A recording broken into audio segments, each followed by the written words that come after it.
I've been kicked out of the house. Can you let me stay just for tonight? What? You were kicked out? Grandpa, come live with us. Really? Are you sure? My father-in-law had been treated terribly by his son and daughter-in-law and was finally kicked out of their house. We decided to have him live with us in our family-run sushi restaurant. I'm Emma, 40 years old, and my husband Ethan is 2 years older. We were high school sweethearts but separated when we started working. I thought it was over between us, but Ethan returned to our hometown a few years later and proposed, saying he wanted to be with me forever. We got married, and things have been going pretty well. Our daughter Lily is in the 3rd grade, and we're a close-knit family of 3. We run a sushi restaurant together, Ethan's lifelong dream. However, it's not doing as well as we'd like, and we're trying to figure out how to make it more successful. It's pretty good, and we do have customers, but there's nothing extraordinary about it. We'd like to try advertising on trendy social media, but we just don't have the time right now. Today we are visiting Ethan's brother and sister-in-law. To be honest, I've never really liked them. Even now, they are acting aloof. When Ethan offered them some sushi we brought as a gift, his brother reacted harshly. Brother, I've included some new ingredients. Try it and let me know what you think. Hey, don't bring that stuff here. I only eat sushi from high-end restaurants. Well, you don't have to be so mean. Father-in-law can eat it. Honestly, what a way for a couple to talk. Since my mother-in-law passed away, father-in-law has been living with them, so we visit occasionally to see him. I've noticed that they treat him worse and worse each time. Ethan, Emma, thank you. I'll enjoy it later. I'll make some coffee now, father-in-law said, who had been playing with our daughter, coming over. Wait, father-in-law, that's expensive coffee for guests. Don't use it on family. Dad, don't touch anything. Mia told you not to go into the kitchen. But you two aren't even offering coffee when your younger brother's family has come over. We were just about to do it. Oh, be quiet. It's annoying enough having you here every day. We don't eat coffee. Instead, please try the sushi. I'd love to hear what you think with your refined tastes. I intervened, trying to be as gentle as possible. Emma, it must be tough running a sushi restaurant with a brother like this. You need to brush up or you'll never be successful. Brush? No use using English words. A failing sushi restaurant must be drowning in debt and on the brink of bankruptcy, his sister-in-law continued. We do have debt, but we are paying it off little by little, my husband snapped back. Ignoring my husband, she continued to me, you should have married an elite banker like me. It's sad how different the 2 brothers turned out. Exactly. If you followed my lead, you'd have a better life. A sushi restaurant from a dream since you were fishing with that. She trailed off. Both of you, stop it. Why do you keep saying such awful things? Father-in-law spoke up unusually sternly. It seemed that my brother-in-law and his wife couldn't forgive father-in-law for defending us. I never thought they would go so far. It happened that night. The doorbell rang just after 10 p.m. when our daughter was asleep. Who could it be at this hour?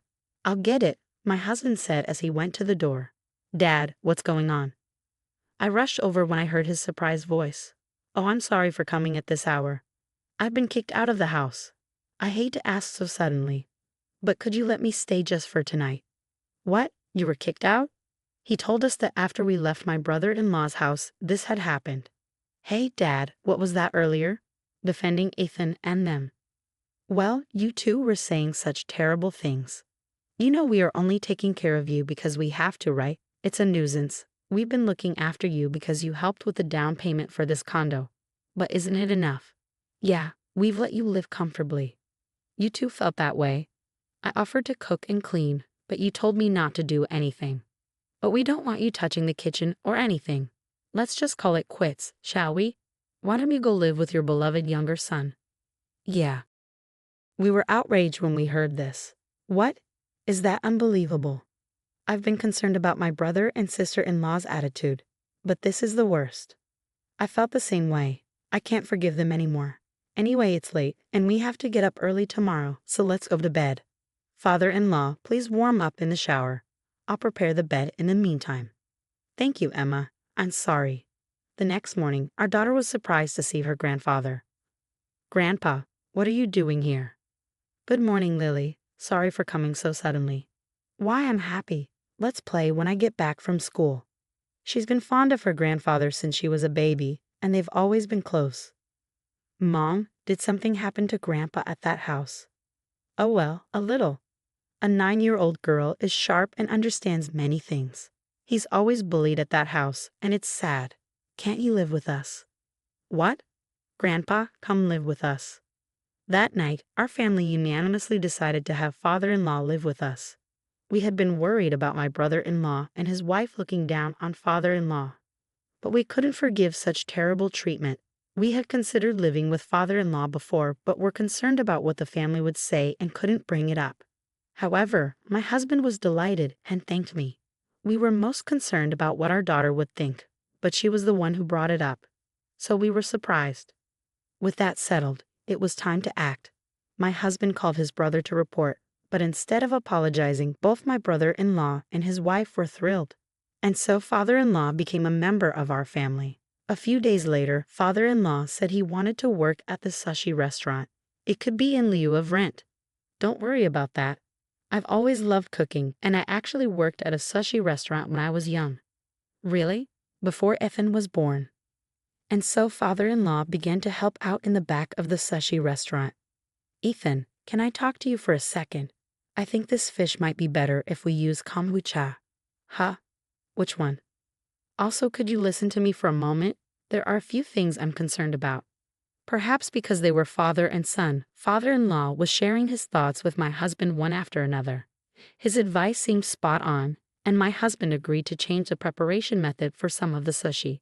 Gradually, the number of customers began to increase. Online reviews increased, the taste improved, and the restaurant looked cleaner, receiving high praise. Sales also steadily grew.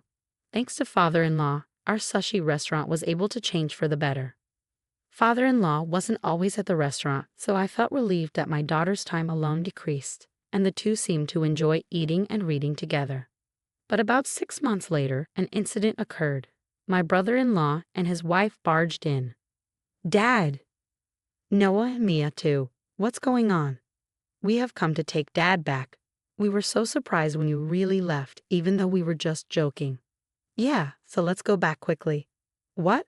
What are this couple talking about? My husband and I exchanged glances. Noah, a joke? Besides, I'm working at this sushi restaurant, so I can't go back there. That's it. Sales have increased since Dad came here. Now it's a popular restaurant that has a talent for management. Management talent? That's not it. So I'm thinking of starting a sushi restaurant too. I've quit the bank, and the store will open next week. Come back and help me. Wait a minute. You kicked father-in-law out and never contacted him. And now you want him back. That's too convenient. Yeah, brother, don't be selfish. What? You're going against me? I can pull strings to make sure this small shop doesn't get a loan from the bank. What? Is that a threat? Anyway, I could have managed better from the start. You might be doing well now, but you'll probably go downhill soon. What did you say? Calm down, Emma. Father-in-law admonished me when I raised my voice. All right, I'll go back, he said. Father-in-law? Dad. Good, our luxury condominium is better, right? Let's go, my brother-in-law snorted at us. Father-in-law looked into our eyes, nodded once, and left. They came to take Grandpa back. That's weird. They'll bully him again for sure. Our daughter, who had come home and learned what happened, was furious. She was right. After all the terrible treatment, it was unbelievable that they would demand him back now that our shop was doing well. But we endured it, thinking that if father-in-law had decided, we had to accept it. However, a month later, father-in-law appeared before us again. I'm back. Father-in-law, what happened? I got kicked out again. What? It's okay. I expected this. I knew it would happen. My husband and I listened to father-in-law's story about what he had been doing at my brother-in-law's place. It was outrageous. So father-in-law began living with us again, and our daughter was overjoyed. Of course, he also returned to work at the sushi restaurant. Even after father-in-law left, we faithfully practiced his teachings, and sales didn't drop, but it was undoubtedly tough with fewer hands. However, we managed to run the shop efficiently again, and thanks to father-in-law, we could procure fresh and rare fish, and the number of customers kept increasing. Then my brother-in-law and his wife, who had heard about our success, barged in again. They had always manipulated father-in-law for their convenience and looked down on people. I couldn't forgive them anymore. What's going on here? No, what's the matter? What do you mean, what's the matter? Our shop's customers are decreasing while there's a line here. That's because Ethan's sushi is delicious and Emma's service is good, isn't it? We're making it just as you taught us in our shop. Did you teach us a fake recipe? I didn't teach you anything fake. Then why is there such a difference? First of all, who's making the sushi? A friend I hired. We plan to succeed in a high-end sushi restaurant together. You're not telling me that person is an amateur, are you? No way, he has a chef's license. Where did he train, and for how many years? Huh? Training? Are you underestimating sushi chefs? Just having a chef's license doesn't mean you can serve sushi to others. But with that recipe, even this guy wasn't doing well until he was taught by Dad. And then he prospered. What are you talking about, brother? I trained for years to open a sushi restaurant. Even I had to study, prepare, and redo things after opening. I couldn't just serve new sushi right away. Also, you're advertising your shop as a high-end restaurant, right? I saw your website. Even if you could serve the same taste and sushi as us, no one would come if you charged double the price. Why? Even if they come once, if it's expensive and tastes amateur, they won't come again. Isn't that obvious? Hey, don't act so high and mighty. I'm more professional in management. Enough. What? Father-in-law shouted, you may have worked in a bank and know about management, but that's not enough to run a restaurant. For sushi, you need knowledge about fish, how to cut it, how to preserve freshness, and it takes years of training to make sushi. Ethan has spent years learning. But that's why I asked you to write down everything about cutting and shaping with your guidance. My brother-in-law insisted. I did write everything down. I was even planning to guide you if you were serious, but you told me to leave because I was in the way. There's no way someone who was never trained can do it just by looking at a paper, father-in-law replied firmly. Oh, then my sister-in-law chimed in, guidance? Your brother only managed because he trained himself. But father-in-law is just an amateur fish lover acting all high and mighty. Do you have that condescending attitude towards customers too? Huh, I may be an amateur now, but when I was young, before I became a salaryman, I worked at a sushi restaurant, at Sushi Jan no less. That super famous place, even the branches run by disciples who have branched off are now impossible to book at. The master chef of that main shop is now quite a celebrity, which we used to learn together. If that's true, if you worked at such a successful sushi restaurant, there's no way you would have changed jobs to become a salaryman, my sister-in-law retorted. Normally that might be the case, but your mother was frail. Raising a child while working as a sushi chef from early morning to midnight was impossible. When you were born, I changed jobs and became a regular salaryman. No, it's a lie. It's not a lie. You can even check with Sushi January. What? Indeed, the sushi restaurant where father-in-law had worked when he was young had become so famous that no one didn't know about it. Thanks to father-in-law's personality, which had maintained relationships with his old colleagues and mentors, our family was blessed with good things like getting help with fish procurement at the market and learning about rare fish. My husband and I were also surprised that father-in-law's advice was so appropriate. If that's the case, I'll fire the guy I hired. Now I should hire a sushi chef, right? Then Dad and I will make an even more prosperous shop than this one. My brother-in-law, who quickly changed his tune, was firmly told by father-in-law. I'll make it clear. I have no intention of ever going back to your place. What? Why? It's suffocating there with restrictions on what I can touch and do. Living with Ethan and the others, I realized I was stifled. I've been complained about all the time, kicked out, and then called back for your convenience.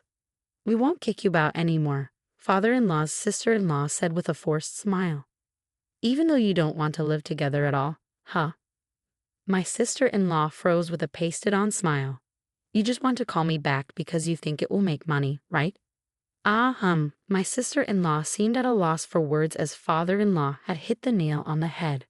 As I said earlier, having a manual alone won't do. You need to take time to hone your skills and most importantly, sincerity. You two are utterly lacking in that. But Dad, I apologize for everything so far. My brother-in-law tried to cozy up to father-in-law, trying to smooth things over with mere words. They were indeed a like-minded couple. Brother, it's time to start preparing for the evening business, so please leave. Please take your leave, my husband and I said in succession. You bastards, getting all cocky. I was an elite banker. I'll make sure you don't get any loans from now on. At that moment, the shop's door opened with a clatter. I'm home. Welcome back. Wait, Lily. I was surprised to see my daughter, who usually comes home through the back to our house, appear at the shop's entrance. Was that a threat just now? My daughter looked straight at my brother-in-law and his wife. You came to the shop before and yelled and said terrible things, and before that you bullied Grandpa at home all the time. What? What are you talking about, you cheeky girl? Just like a low-level couple's daughter. Mama, Papa. My friend Hannah's dad is a police officer, so I'll consult with him. Unexpected words came out, and the three of us were surprised. What? My brother-in-law and his wife turned pale. Hannah's dad is a very important person in the police. What? Let's go. We are leaving, brother. It was my innocent daughter's voice that was the last straw. My brother-in-law and his wife scrambled and ran out. Welcome back, Lily. Wow, that was a surprise. Thank you for helping us. Father-in-law looked at our daughter with surprise and tenderness.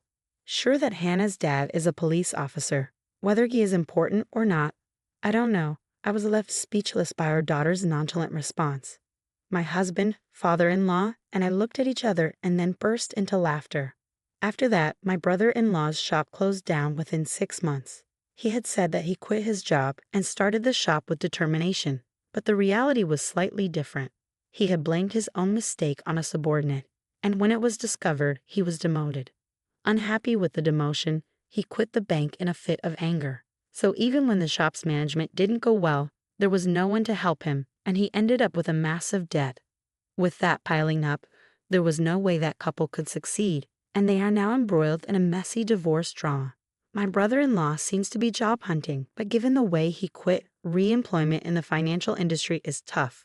He has no goodwill, so there is no one to help him. On the other hand, our sushi shop has been thriving with a steady increase in customers, and we've paid off all the remaining debt.